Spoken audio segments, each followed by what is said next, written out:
Bom dia, boa tarde, boa noite, gente, tudo bem?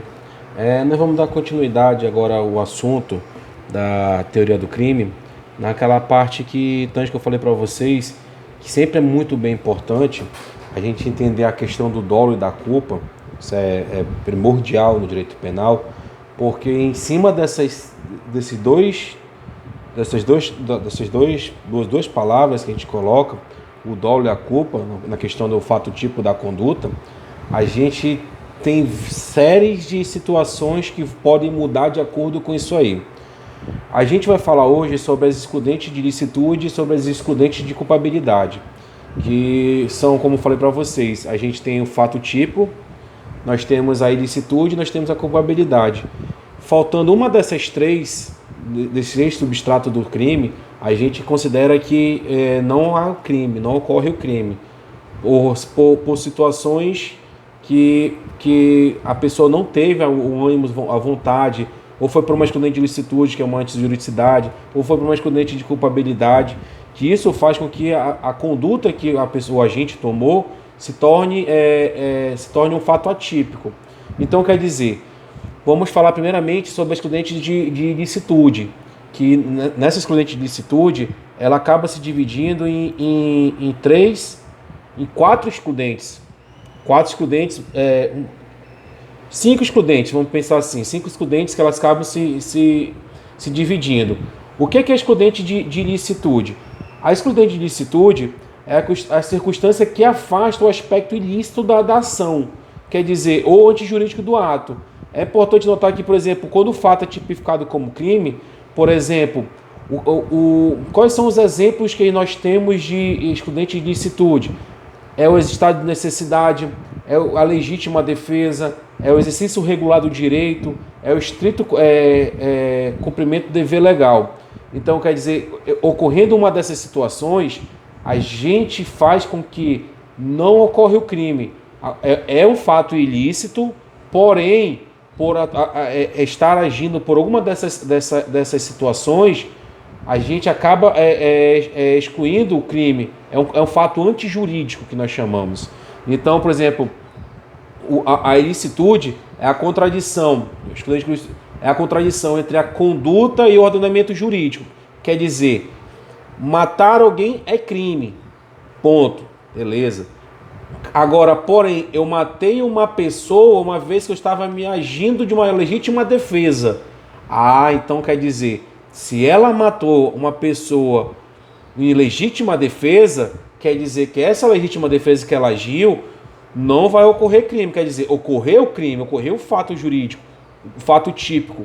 Porém, não há sanção, não há crime. Então quer dizer, mesmo sendo uma ação ou omissão, o ilícito é a contrariedade entre o fato e a lei. E aí a realização do comportamento proibido, quer dizer, pelo momento legal, quer dizer, matar alguém, está no artigo 121, porém você matou em legítima defesa, artigo é uma excludente de ilicitude, quer dizer, a excludente de ilicitude, normalmente elas ficam ali no artigo 24, artigo 25, esses são os artigos e vários incisos que tem cada um, nós vamos falar sobre cada um mais na frente, de cada excludente dessa daqui.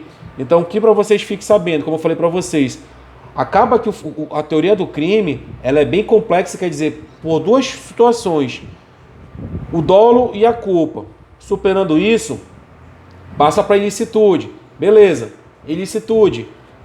Eu cometi esse crime uma vez que eu estava agindo um exemplo, estado de necessidade. Quer dizer, eu cometi um furto famélico para poder me alimentar porque eu estava com muita fome. Quer dizer, lembra o princípio da significância que eu falei para vocês? Quer dizer, eu roubei 1 quilo de feijão, 1 quilo de farinha e um arroz. Uma taberna, quer dizer, e estava tão com vontade de comer, eu estava louco, que aí entra aquele princípio da significância que eu falei para vocês, que por causa, dependendo do valor e tudo mais, é estado de necessidade, que é o mais excludente de ilicitude, que é o estado de necessidade de você comer, ou então você vai numa drogaria, rouba um remédio, furta, você furta um remédio para o seu filho, você faz algumas coisas que no estado normal você não faria. Então quer dizer, para a justiça, ela vê que isso não é um fato ilícito, porque preenche o artigo 155 preenche o artigo do furto, porém, pela excludente de você ter essa vontade, de você ter essa ilicitude, você acaba se tornando fato antijurídico. Então, quer dizer, essa é a questão do ilícito. A gente falou sobre o fato tipo, né? Que é a conduta, o resultado, o nexo causal e a tipicidade. Aí agora vamos falar sobre a ilicitude, que é a excludente de ilicitude, que é nesse caso. Quando ocorre a ilicitude? Quando é contradição entre a conduta e o ordenamento jurídico. Quer dizer, o que eu faço é crime, porém eu agi pelo quê? Pelo estado de necessidade, pela excludente de ilicitude. Eu agi pelo estrito dever, cumprimento do dever legal. Eu agi pelo consentimento do ofendido.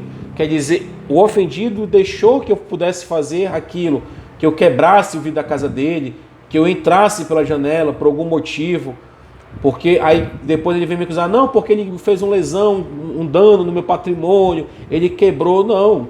Ele deixou quebrar a janela dele para me poder invadir a casa dele, para me pegar uma chave lá dentro. Outro exemplo que nós vamos falar também mais na frente, o caso do exercício, cumprimento do dever legal. Você está agindo, por exemplo, o caso do oficial de justiça, que ele tá um policial, desculpa, um policial está invadindo uma casa em flagrante. Quer dizer, você tem algumas hipóteses no artigo 5º da Constituição Federal que explica exatamente quais são as possibilidades que a pessoa pode invadir um domicílio. No caso desse, ele está invadindo o domicílio, porém ele está no dever dele, cumprindo uma ordem judicial. Então quer dizer, judicial não, uma casa está em flagrante. Aí ele tem que mostrar, lógico, depois ele tem que provar que aquela situação que ele invadiu aquela casa e sim estava em flagrante. Então quer dizer, ele estava no dever dele, no cumprimento do dever dele. Outro caso, exercício regular do direito. Um exemplo, quando você vê aquelas lutas de UFC, lutas de boxe, onde as pessoas estão se degladiando ali, batendo.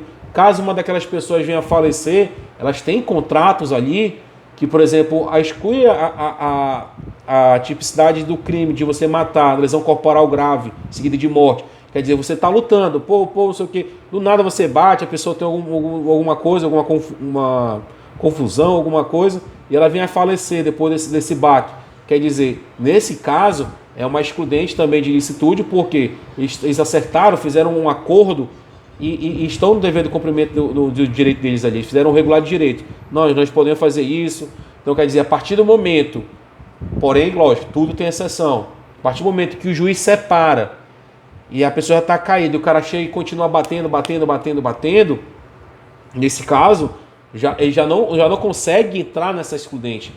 Nesses casos, no exercício regular do direito. Quer dizer, ele já não consegue se encaixar aí, porque ele tem até um certo ponto de ele poder ter parado. Quem sabe se ele tivesse parado antes, não teria ocorrido o falecimento desse outro lutador. Então, essas são as 4 possibilidades da excludente de ilicitude. Quer dizer, vamos lá, o estado de necessidade, como eu falei para vocês, o estado de necessidade tem o poder de tornar ilícita a conduta do agente que, nas condições previstas em lei, praticou conduta típica, como eu falei para vocês, ele praticou um furto. Aí, desse furto, para salvar de perigo que bem ameaçado, quer dizer, que seja o bem de valor superior ao bem sacrificado ou igual um valor unitário. Não se admitido o sacrifício de um bem superior e pretende salvar um outro bem valorado. Quer dizer, nesse caso, sempre vai ocorrer, como eu falo para vocês, a questão da alimentação, a questão da comida, a questão do remédio. Agora vamos lá. Cabe para qualquer situação, a questão do roubo? Não, porque normalmente teve agravo ameaça, teve tudo isso. Agora não, você foi no supermercado, você está ali, você querer, você furtou, você não, né? O agente furtou uma situação, a gente como defesa, em tese de defesa, na delegacia mesmo, para o delegado, isso é um caso de necessidade, isso é um princípio da significância, um bem desse de 1 quilo de farinha, 1 quilo de arroz para um senhor desse, para o dono do estabelecimento, não chega a bagatela de R$50. Então, quer dizer, a gente vai movimentar o ordenamento jurídico todo, ou ver a máquina pública todinha para condenar um cidadão que estava com vontade de comer. Essa é uma tese de defesa. Então isso que é o estado de necessidade. Quer dizer, é uma excludente licitude. A pessoa fica tão louca que ela acaba cometendo esse delito. Já vamos falando agora, no próximo vídeo, nós vamos falar mais sobre excludente de licitude, que seria a legítima defesa. Essa daí sempre tem um pouquinho mais de detalhes, sempre um pouquinho mais complexo, sempre um pouquinho mais os meios moderados, a gente vai falar no próximo vídeo, tá bom, gente?